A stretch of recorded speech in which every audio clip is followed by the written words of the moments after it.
Hi guys, welcome back to my channel. তো আজকে new blog হচ্ছে ডিমের ঝোল। তো ভালো দেখো, প্রথম থেকে শেষ পর্যন্ত ভিডিওটা দেখো। ভালো লাগলে অবশ্যই লাইক সাবস্ক্রাইব করে দেবেন।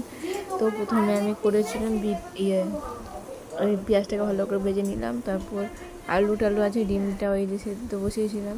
তো ডিমটা সেদ্ধ হয়ে গেছে বলে রেখে দিয়েছি ওই পাশে। তারপর ভালো করে মশলাটাকে কষিয়ে নেবো।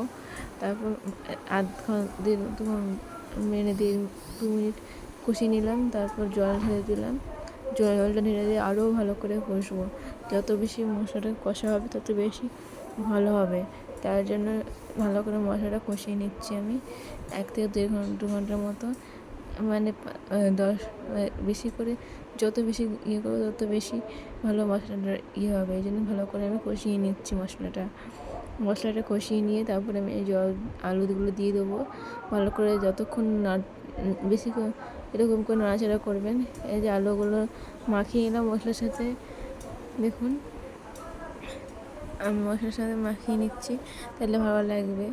আলুগুলো আবার এই মাঝখান থেকে ফেটে দিচ্ছি, তাহলে ভালো লাগবে আরও। এই জন্য আলুগুলো ওদেরকে ফাটিয়ে দিচ্ছি, দেখে নিচ্ছি সেদ্ধ হয়েছে নাকি। তো সেদ্ধ হয়ে দেখলাম যে আলু সেদ্ধ হয়ে গেছে। তো সেদ্ধ হওয়ার পরে জল দিয়ে দিলাম মানে কড়াইতে।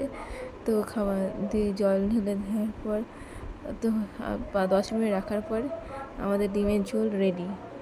তো আজকের জন্য এইটুকু। তো নেক্সট ভিডিও করতে দেখা হচ্ছে। টাটা।